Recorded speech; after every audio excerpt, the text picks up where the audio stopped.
10, 9, 8, 7, 6, 5, 4, 3, 2, 1, 1, 2, 3, 4, 5, 6, 7, 8, 9, 10. 1, 2, 1, 2, 3, 4.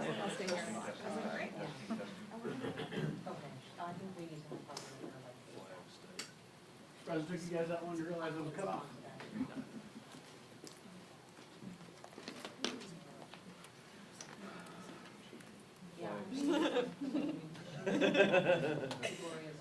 But here's the problem, it's not that, because there's nothing else around it.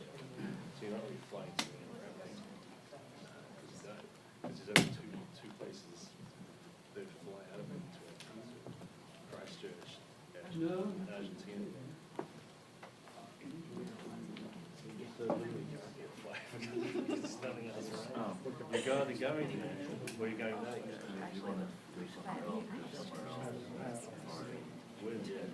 Oh, wait, you're talking. No, that's not. Yeah.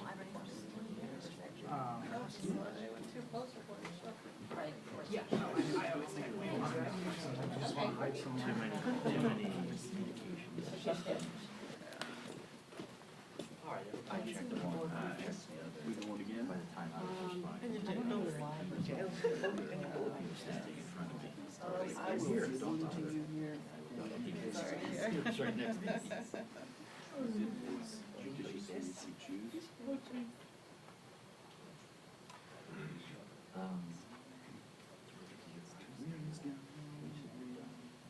There's some feedback. No, but it was just a.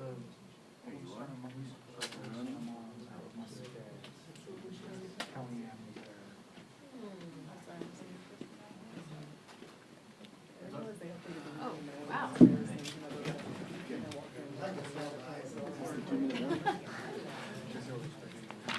Good afternoon. Good morning. Good morning. Good morning.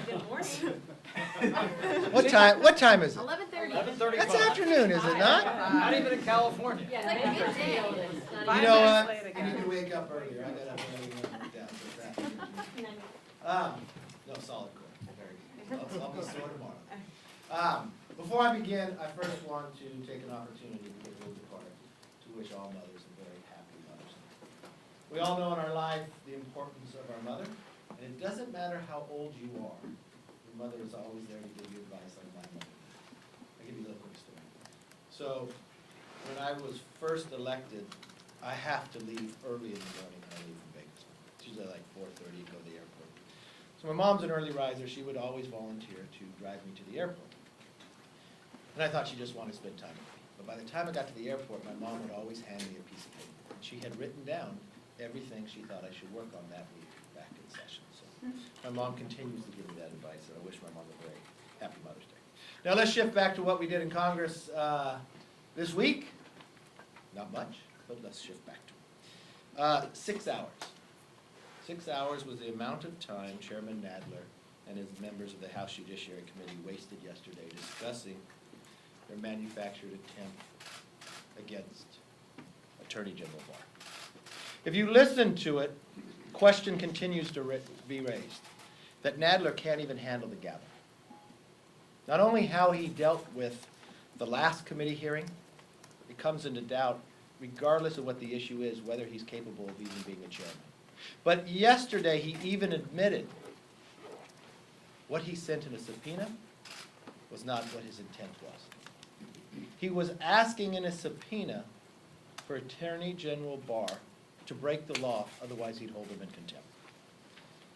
Now, if Mr. Nadler cared this much and considered this serious situation, the question would be, has he not gone down to read the rest of the Mueller report? I have read it, and I encourage him to do the same.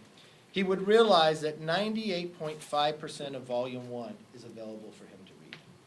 Volume 2, that he gets most concerned about, that 98% is already out there publicly, he could read almost entirely 99.9% of that. But I think it goes to the character of who Nadler is that he doesn't even take the time to go to read it. I want to thank our members in the committee for staying there during the debate. That's something Chairman Nadler at the time did not do when there was a vote on the floor on Holder. He walked out. but our members showed the professionalism of the debate to go and be focused. I wish we spent a little more time focusing on really what this economy is doing. Unemployment is the lowest we've seen in a generation, 3.6%. That's 50 years. For the majority of you, that's the best in your entire lifetime. Wages have increased by 3.2% for this time from last year.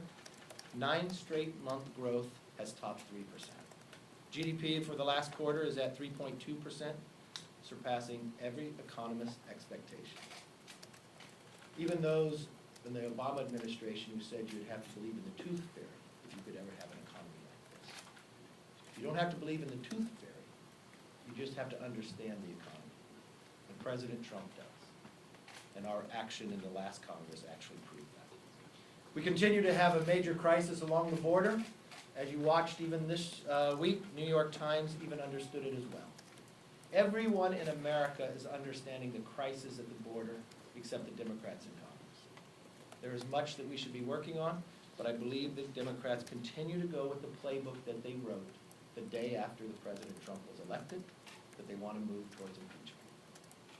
I wish they would put people before their politics. America would be stronger, and we'd be more willing to work together to make sure we can solve those problems. Let's stop here and open it up for any questions you may have. Yes? What does it say that a Republican-led committee subpoenaed the president's son? I believe Donald Trump Jr. has already testified for hours, more than 20 hours. I believe it's time to move on. I think they have it wrong. Yes? So how do you think that Donald Trump Jr. should respond to that subpoena request? I think the committee ought to relook at it. Everything's out there already. He's already spent more than 20 hours in this committee. It is time for this country to move forward. I think they should readdress this and look at it, and we should start working on the issues that we all know that we should be. From infrastructure. A lot of you, you're all in the reporting business. Some of you go on the campaign trail. If you spent time out in the presidential campaign, go on the other side of the aisle. Go with the Democrats, the number of them who are running for president, and sit down in a town hall. How many times will they ever get asked about Mueller? Because the reports are there? Almost never. But they do get asked about infrastructure. They do get asked about healthcare and others. That's what we should spend our time on, and that's what we should be working on. But there are some discrepancies between what's in the Mueller report and the transcripts from Trump Jr.'s testimony. Isn't it professional to try to figure out if there is something more there? You know what? If you read the Mueller report, there were 2 questions. Really just one asked. Was there collusion? The answer is no. Was there obstruction? The answer is no. Nothing's going to change that outcome. So the country needs to move forward. I know from a political basis why some people want to continue to do this, but I think the American public wants more from us. That's why we should move forward. Leader McCarthy, Yes. there's a proposal from Alexandria Ocasio-Cortez that would cap interest rates for credit cards at 15%. She makes the case that there was a, quote, bailout for the banks in the TARP deal of 2008. Do you think that this goes too far in favor of the consumer, where they wouldn't be on the hook for more than 15%? I have not read her legislation. I always believe in the free market. I look personally, will compete, especially when you look within the internet, compete for my business as who's going to offer me the lowest rate and the best rates. And I think that's an ability to have the rate lower. I don't think government should be dictating, because what will happen, everybody's rates will go up to what that level is. Yes? Speaker Pelosi wants President Trump to turn over his tax returns to Congress. Do you think that Pelosi should release her tax returns, and will you release yours? You know what I think should happen here? We should move this country forward. When you run for office, and we're filling them out now, even though when you run for office, you fill out all these financial disclosures. We as members of Congress fill out whether we trade in individual stocks on a monthly basis. We will fill out our financial disclosure form going forward. President Trump abided by every legal question they asked him to run for president. It's interesting that the Democrats now want to weaponize the IRS. It's interesting that they want to go back 10 years. They want to go after the children. They want to know what you ever used your credit card on. We have just spent millions of dollars, more than $30 million. We spent 22 months. We had the empowerment of the strongest law enforcement in this country. They went to foreign countries. They had thousands upon people that they had witnesses from. Why do we continue to drag this forward? I think we should spend our time on solving problems. Yes? Mr. Leader, the speaker said earlier today Uh-huh. that she agreed that with Chairman Nadler that the country is in a constitutional crisis. Any reaction to that, and how do you think that Republicans would have responded had President Obama issued a blanket policy of not responding to congressional subpoenas?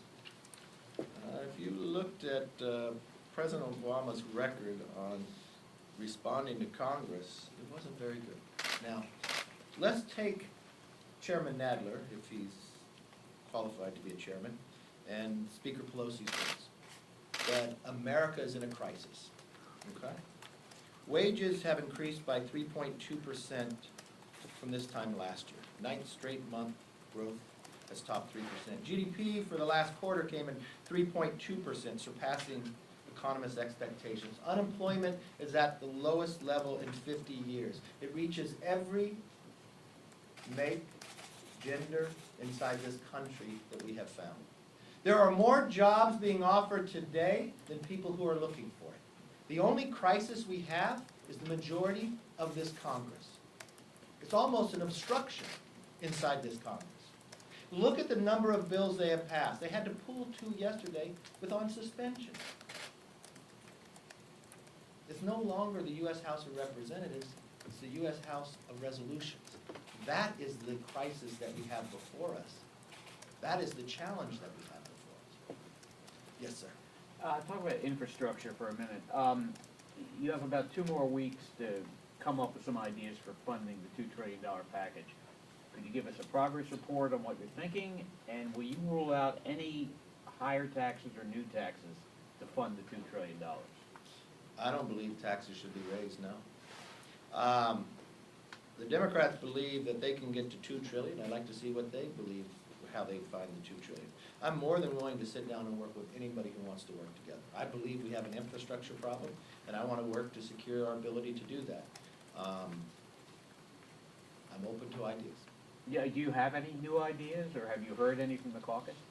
Well, the one thing I have seen from times and again inside the Republican plan we had before, we have a lot of federal land that we can open up, use those resources because the American taxpayers have those lands and invest them in the future. There's a ways that you can bond that to even move forward, and you could build a lot of infrastructure. The most important part when you talk about infrastructure reform, not just finding the funding, but make sure the roads and the bridges get built. The regulatory world is too burdensome that it takes more than a decade or 7 years on average to build a new road. Well, that makes the cost go higher. I'd rather be able to vote on something where I could actually drive on the road I go on. I think reforms should be a cornerstone of what we're looking at when we go to infrastructure. If you want to look at ideas and you want to say, can I find money? I could find you money right now. I could probably find you quite a bit, and I could find it in a bipartisan way. There's a bill out there that the Black Caucus and the Freedom Caucus both agree upon. It's called the GAIN Act. I think it has an opportunity. So there's money to start with. Bank that money and build from there. If you want to find bipartisanship, and I do, I think that's where I would start. Yes, ma'am. But just following up in terms of congressional oversight, what concerns do you have for the precedent that this administration is setting should, for example, you take back the House and there be a Democratic president? Look, I believe in Article 1, and I listened to the Attorney General who went to the Senate. He agreed to come to the House to speak to every member in Congress. Now, why did he not come? Is it the Attorney General's problem, or is it a question in the ability of Nadler to even chair? Nadler, when he became chairman of the committee, like every other committee before him, adopts a set of rules. After Attorney General Barr agreed to come, while he was testifying in the Senate, what did Chairman Nadler do? Again, question his ability to even be a chairman. He tried to change the rules then, and he actually did. But he didn't just change the rules because somehow he forgot. It changed history for that committee. Never in the history of that committee have you had a staffer interview a cabinet level. The point that Chairman Nadler wanted to make is he wants it to be impeachment without saying the word. Chairman Nadler made that decision on the night of the election when Donald Trump won. And that's what he's continuing to carry out. That's why I've never had so many people come to me not on the argument of what's happening in committee, but his lack of ability even to handle the most basic motions. From whether there's a quorum, whether it's a privileged motion or not, his lack of knowledge of that. And it shows time and again. One, to try to change the rules after you asked, and Attorney General Barr agreed to come. Second was yesterday itself. Think about what yesterday was all about. It was a subpoena that he put forth. The own subpoena that he wrote was not the intent of what he said. He has a plan of what he wants to do to the president, and he doesn't even have the ability of the knowledge to make it work. Yes? Now twice questioned Nadler's ability to be chairman. Are you thinking he should resign, or? If I was in a position that I was in charge of their conference, I would make sure to bring Chairman Nadler in and meet with the parliamentarian. You do not treat, and you do not have that lack of knowledge to have the hold the gavel. Many people question his ability to hold the gavel based upon how he runs a meeting.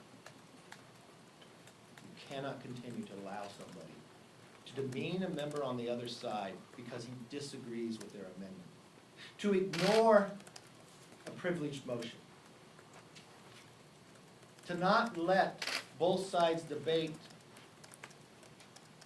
before you call the vote. That is simple, basic knowledge of a chairman. Yes. Given your experience, your conference's experience with contempt on Holder, Yes. and what we're going through now, is there any public stain on a contempt of Congress, or is it just a messaging bill? I don't think anything happens. I think it's more a messaging bill. But I'm glad you bring that up, because there has been some other times where there's been contempt moved by Congress, and it's been on both sides of the aisle. You go back to Harriet and Bolton. You go also to Holden. And now you have Barr. So there's ability to compare these based upon also when other parties were the majority. Look at the timeline to when you would claim that you would want to go to contempt and warn prior to trying to get certain knowledge. In both those earlier cases, when it came to Bolton or when it came to Holder, there was more than a year taken out. There was time to work. This is less than 2 months. This seems as though, and it goes back to the question you asked earlier, if you looked at the subpoena that he wrote, it didn't match the words of what he said he intended to do. It asked the Attorney General to break the law, otherwise I'm going to hold you in contempt. It's less than 2 months. He's not thinking through what he's trying to do because he already has written a plan. He wrote a plan to try to impeach the president. The Mueller report did not come back to what he lied to the American public for the last 2 years would be in it, and now he doesn't know what to do, and he continues to carry it out. But he's misstepping every place that he goes. It will be an embarrassment if the Democrat majority bring this to the floor. If they bring it to the floor, it's going to be a question for every single Democratic member that thinks about voting for this. They need to read the subpoena of what they asked the Attorney General to do.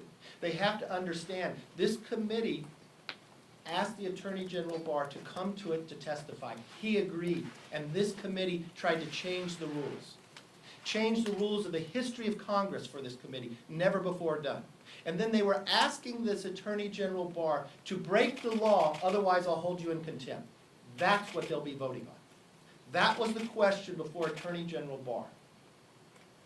And I want to know every single individual that wants to vote or thinks they should vote for this, what answer would they have given if they were in Attorney General Barr's space? Would they have broken the law so they wouldn't be held in contempt? That's what they have to answer before they vote. Thank you very much.